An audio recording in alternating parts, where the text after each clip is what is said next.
বসলাম, তার কারণ হলো আমরা এখন খাবার খাবো। কি নেওয়া হচ্ছে, কি নেবে? ব্যাগ কেনে, এই দেখো ব্যাগ কিনেছে।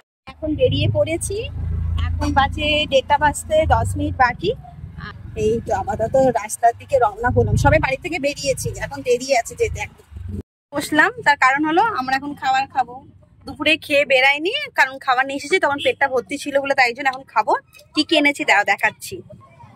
এ দেখো, এখানের মধ্যে ডাল আছে, ডালটা দেখি অল্প হয়ে গেছে গো। ডাল ছিল, আগে ভাত দিয়েছি, তারপর ডাল, তারপর আবার ভাত দিয়েছে। এখানে আলু ভাজা আছে, আর কাঁচা লঙ্কা এনেছি তোমার জন্য, আমার বরের জন্য কাঁচা লঙ্কা এনেছে। এই যে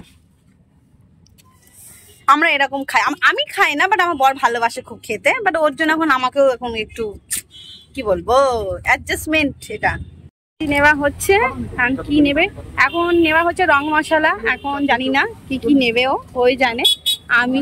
আমি হেলমেট খুলছি না, প্রচুর রোদের তাপ, এমনি মাথা আমার যন্ত্রণা করছে।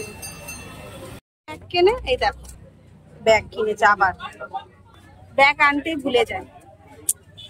এখন এই শসা খাচ্ছি, বাজিগুলো কিনছে, এই শসা টোসা খেয়ে আর একটু বাজি কিনবে, তারপরে বাড়ির দিকে রওনা হব। যেতে যেতে ওই ধরে নাও সন্ধে হয়ে যাবে। আর এই দেখো রাস্তায় আলো দেখে কি মনে হচ্ছে দুর্গাপুজো? না না, এটা দুর্গাপুজো লাইটিং নয়, এটা কালী পুজো লাইটিং। এত সুন্দর কালারিং করেছে, আর ব্রিজের ওখানে তো আরও বেশি কালারিং করেছে। আপাতত বাড়ির দিকে যাই, দেখি কি কি কিনেছে না কিনেছে সবই তোমাদের সাথে শেয়ার করব। এই দেখো, এখানে পুরো এক ব্যাগ বাজি আনা হয়ে গেছে, পুরো এক ব্যাগ বাজি।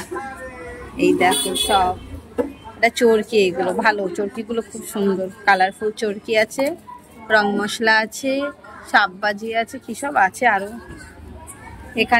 এখানে ব্লগটা সমাপ্ত করলাম, টাটা বাই বাই, আবার নতুন ব্লগ নিয়ে চলে আসবো।